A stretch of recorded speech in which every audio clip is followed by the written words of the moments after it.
Here we go in 3, 2, 1. Every stop on a Godsmack tour includes a visit from the local fire marshal. So 30-foot total. Okay, perfect. Without his approval, a key component of a Godsmack show would be snuffed out. That flame is burning at about 1,800 degrees Fahrenheit for 3 seconds at a time, and there's 8 of them on stage. So yeah, it's not child's play. You definitely got to take it serious. Fire demo, starting from right to left.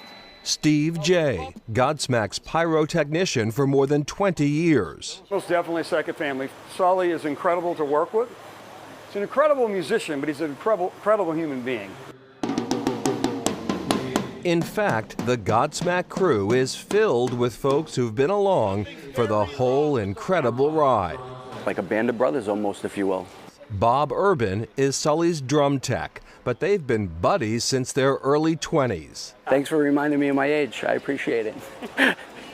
But no one goes back as far as lighting director Jimmy Mustafa.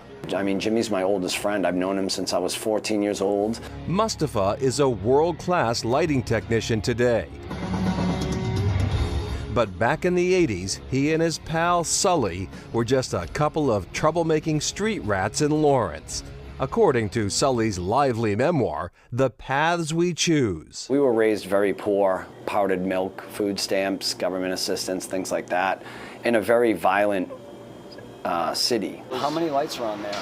Sully thinks the premium put on loyalty in the Godsmack family can be traced back to the streets of Lawrence. For us, growing up on the streets as kids, you know, the streets were what kind of bonded us, right? Because our family lives and home lives weren't so stable.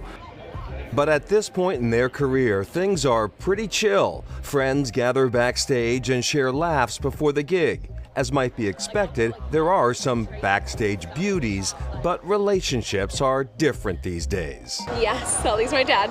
21-year-old Skylar Erna was born with an all-access pass around her neck. I felt like Hannah Montana when I was little because I would go to school. Everybody would be like, what do your parents do? And they're like, mine's a firefighter, mine's a police officer. I'm like, mine's in a band. And they're like, haha, very funny. Like, what does your dad do? I'm like, no, I'm not kidding. In the band dressing room, we finally meet bassist Robbie Merrill, guitarist Tony Rombola, and drummer Shannon Larkin. Here we are 25 years later after the release of the first record, and now we're getting along better than ever. You know, we're really close, like brotherly close. The band kills time stretching out, miking up, and clowning around. I sound like a cult. Until finally, Let's do it. it's go time. A long day's reward, the payoff for years of work, a hard-won, high-decibel dream come true. Oh my God, Massachusetts!